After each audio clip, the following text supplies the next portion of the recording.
Hello, bachcho, let's see this question. This question says select correct statements. First, heat of hydrogenation per mole of H2 is greater in 1-butene than 1,3-butadiene. B. CCl3 minus is more stable than CF3 minus. C. Resonance energy of this species is less than this species, and the resonance energy of this species is equal to this species.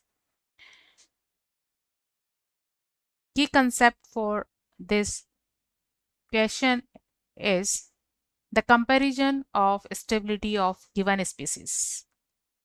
Key concept is comparison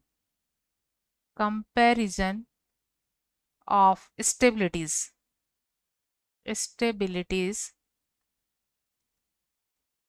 of given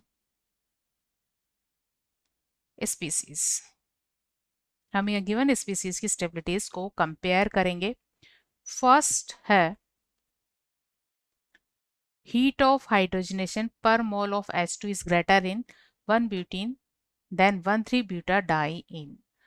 1-butene की structure इस तरह से होती है CH3 CH2 CH double bond CH2, जबकि 1,3-ब्यूटाडाइन की structure इस तरह से होती है CH2 double bond CH CH double bond CH2. तो यहाँ एक सिंगल बॉन्ड, एक ही डबल बॉन्ड होता है और यहाँ दो डबल बॉन्ड होते हैं, और ये दोनों डबल बॉन्ड एक दूसरे के कॉन्जुगेशन में होते हैं, और ये एक दूसरे के कॉन्जुगेशन में होने की वजह से इसकी अदर रेजोनेटिक स्ट्रक्चर फॉर्म होती है. जब ये पाई इलेक्ट्रॉन यहाँ शिफ्ट होते हैं और इधर शिफ्ट होते हैं तो इसकी अदर रेजोनेटिक स्ट्रक्चर बनती है इस तरह से.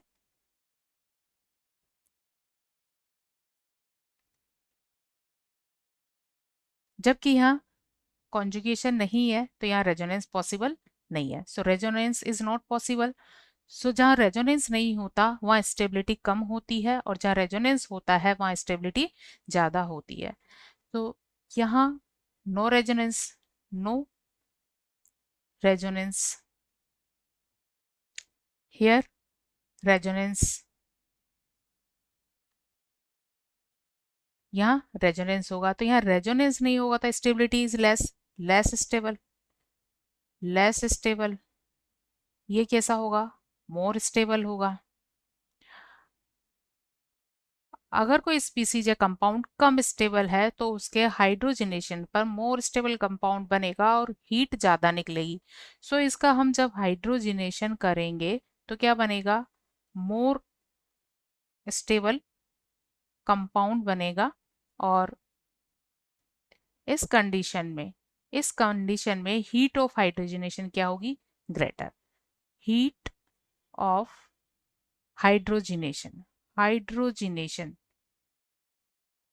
हीट ऑफ हाइड्रोजनेशन क्या होगी? ग्रेटर होगी, मोर होगी. ठीक है. और यहाँ हीट ऑफ हाइड्रोजनेशन कम होगी because it is stable. So delta H is less. Next है CCl3 minus is more stable then CF3. तो स्टेटमेंट ए एक करेक्ट स्टेटमेंट है. CCl3 minus CCl3 minus and CF3 minus species. तो ये minus charge है तो यहाँ पर कार्बन पर एक लोन पेयर है, यहाँ भी एक लोन पेयर है. तो इस कंडीशन में ये नेगेटिव चार्ज अगर डिस्ट्रीब्यूट हो जाता है तो स्पीसीज स्टेबल हो जाती है, और किसी तरह से ये चार्ज अगर डिस्ट्रीब्यूट नहीं हो पाता है, लोकलाइज रहता है, तो स्टेबिलिटी कम होती है. तो इस केस में क्योंकि कार्बन के पास ये लॉन पेयर ऑफ इलेक्ट्रॉन्स एक 2p ऑर्बिटल में, किस में है? एक 2p ऑर्बिटल में है, और ये बॉन्ड बनाया हुआ है किससे? 3Cl एटम से. और यहाँ Cl एटम्स के पास होते हैं एम्प्टी d ऑर्बिटल्स. इनके पास होते हैं एम्प्टी d ऑर्बिटल्स. इस तरह से एम्प्टी ऑर्बिटल्स होते हैं, 3d ऑर्बिटल होता है. तो यहाँ इनके बीच क्या होती है? बैक बॉन्डिंग होती है, बैक बॉन्डिंग. और इस बैक बॉन्डिंग के थ्रू ये अपना नेगेटिव चार्ज Cl एटम्स के साथ डिस्ट्रीब्यूट कर देते हैं। तो यहाँ 3 Cl एटम होते हैं और तीनों Cl एटम के साथ ये 1 बाई 1 इस तरह से अपने इलेक्ट्रॉन डेंसिटी को डिस्ट्रीब्यूट कर सकता है थ्रू द बैक बॉन्डिंग। इसलिए यहाँ ये ज़्यादा स्टेबल होता है due to back bonding, more stable, more stable. जबकि CF3 माइनस में बैक बॉन्डिंग पॉसिबल नहीं है क्योंकि फ्लोरीन के पास एम्प्टी 3D ऑर्बिटल नहीं होता है। यहाँ एम्प्टी 3D ऑर्बिटल फ्लोरीन में प्रेजेंट नहीं होता। No back bonding, no back bonding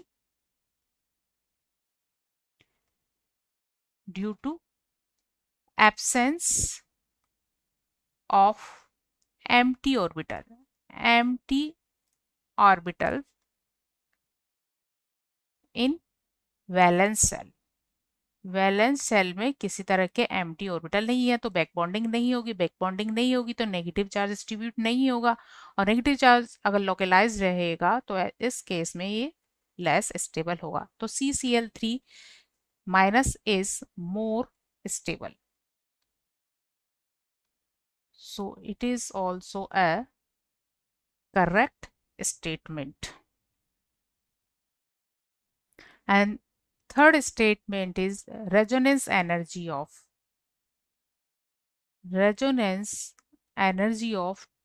two given species.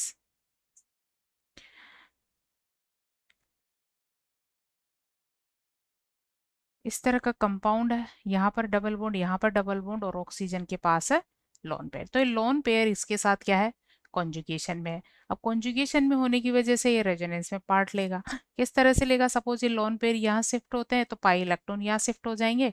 तो इस तरह से इसकी रेजोनेटिक स्ट्रक्चर हमें मिलेगी जिसमें ऑक्सीजन पर पॉजिटिव चार्ज होगा और यहाँ पर हो जाएगा नेगेटिव चार्ज और यहाँ होगा डबल बॉन्ड। और इसी तरह की एक और स्ट्रक्चर मिलेगी जब इस साइड इनकी शिफ्टिंग हो जाएगी। तो इस तरह की हमें रेजोनेटिक स्ट्रक्चर मिल जाएगी, यहाँ नेगेटिव चार्ज, यहाँ डबल बॉन्ड और यहाँ ऑक्सीजन पर पॉजिटिव चार्ज। तो यहाँ क्रॉस कॉन्जुगेशन की वजह से क्रॉस रेजोनेंस है। हालांकि दोनों रेजोनेटिक स्ट्रक्चर सिमिलर होगी, बट यहाँ क्या है, क्रॉस कॉन्जुगेशन। क्या है, क्रॉस कॉन्जुगेशन। और क्रॉस कॉन्जुगेशन होने की वजह से इसकी रेजोनेंस एनर्जी क्या होगी, कम होगी। Resonance energy is less. जबकि सेकंड गिवन कंपाउंड में ऑक्सीजन यहाँ क्रॉस कॉन्जुगेशन में है, ऑक्सीजन यहाँ इस तरह से क्रॉस कॉन्जुगेशन में है, तो ये यहाँ शिफ्ट हो गए और ये यहाँ शिफ्ट होगा। तो इसकी जो रेजोनेटिक स्ट्रक्चर्स बनेगी वो इस तरह से होगी। सेकंड केस में ये यहाँ शिफ्ट हो जाएंगे और ये इलेक्ट्रॉन यहाँ शिफ्ट हो जाएंगे। तो यह क्रॉस कॉन्जुगेशन ना होकर कॉन्जुगेशन, क्योंकि एक ही डायरेक्शन में है, कॉन्जुगेशन कहाँ है, एक ही डायरेक्शन में है, और एक ही डायरेक्शन में होने की वजह से कॉन्जुगेशन एक ही डायरेक्शन में होने की वजह से रेजोनेंस एनर्जी ज्यादा होगी।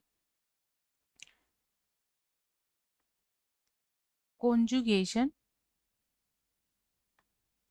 इन अ डायरेक्शन, और एक ही डायरेक्शन में होने की वजह से इसकी जो रेजोनेंस एनर्जी है वो होगी ज्यादा, इज मोर।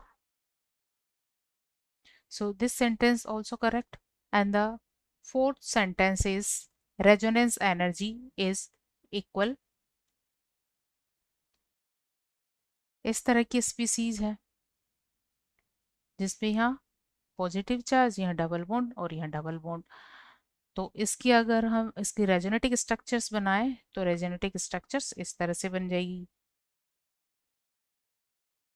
इसकी रेजोनेटिक स्ट्रक्चर इस तरह से बनेगी, यहाँ आ जाएगा, सॉरी, यहाँ आ जाएगा डबल बॉन्ड और यहाँ होगा पॉजिटिव चार्ज। इस तरह से यहाँ पॉजिटिव चार्ज होगा। और अगर हम इसकी एक और रेजोनेटिक, और यहाँ डबल बॉन्ड ऑलरेडी है, अगर ये इलेक्ट्रॉन यहाँ शिफ्ट हो इस तरह से, तो दूसरी रेजोनेटिक स्ट्रक्चर इस तरह से बनेगी, जिसमें यहाँ पॉजिटिव चार्ज हो जाएगा, यहाँ डबल बॉन्ड और यहाँ डबल बॉन्ड। तो ये दोनों स्ट्रक्चर कैसी है? इक्विवेलेंट है। ये दोनों रेजोनेटिक स्ट्रक्चर कैसी है? इक्विवेलेंट। ये फर्स्ट है, ये सेकंड है, और ये थर्ड है। तो सेकंड और थर्ड कैसी है? सेकंड एंड थर्ड क्या है, कैसी है? इक्विवेलेंट। Equivalent resonating structures. इसी तरह जब कंपाउंड ये हो, ये कंपाउंड है जिसमें यहाँ पॉजिटिव चार्ज है, यहाँ डबल बॉन्ड है और यहाँ डबल बॉन्ड है, तो इसकी रेजोनेटिक स्ट्रक्चर हमें इस तरह से मिलेगी। ये पाई इलेक्ट्रॉन अगर यहाँ शिफ्ट होंगे तो यहाँ पॉजिटिव चार्ज, यहाँ डबल बॉन्ड, यहाँ पॉजिटिव चार्ज और यहाँ डबल बॉन्ड। नेक्स्ट, अगर ये पाई इलेक्ट्रॉन यहाँ शिफ्ट हो जाते हैं तो नेक्स्ट रेजोनेटिक स्ट्रक्चर यहाँ डबल बॉन्ड, यहाँ डबल बॉन्ड और यहाँ पॉजिटिव चार्ज। तो यहाँ पर अगर ये फर्स्ट स्ट्रक्चर है, ये सेकंड है और ये थर्ड है, तो यहाँ फर्स्ट और थर्ड क्या है? इक्विवेलेंट। और ये कैसी है? बिल्कुल इनकी तरह है। फर्स्ट कंपाउंड में सेकंड और थर्ड की जो स्ट्रक्चर है वैसी ही स्ट्रक्चर है यहाँ फर्स्ट एंड थर्ड की। तो यहाँ पर भी फर्स्ट एंड थर्ड क्या है? इक्विवेलेंट। ये कैसी है? इक्विवेलेंट रेजोनेटिक स्ट्रक्चर्स है। और साथ में किसके इक्विवेलेंट है? फर्स्ट कंपाउंड की सेकंड और थर्ड रेजोनेटिक स्ट्रक्चर्स के साथ इक्विवेलेंट है। इक्विवेलेंट रेजोनेटिक स्ट्रक्चर्स अगर बनती है तो इस तरह की स्पीसीज बहुत ही स्टेबल होती है, क्योंकि इनकी रेजोनेंस एनर्जी बहुत हाई होती है। तो क्योंकि सबकी रेजोनेटिक स्ट्रक्चर एक जैसी है, इस कंपाउंड की और इस कंपाउंड की रेजोनेटिक स्ट्रक्चर एक जैसी है, तो रेजोनेंस एनर्जी भी क्या होगी? सेम होगी। तो यहाँ रेजोनेंस एनर्जी क्या है? सेम है। Same resonance energy due to equivalent resonatic structure. Due to equivalent resonatic structure. So statement 4 is also correct. So final answer of this question is statement A, B, C, D सभी correct है, तो final answer है 2 A, B, C, D. Hope you understood it well. Best of luck.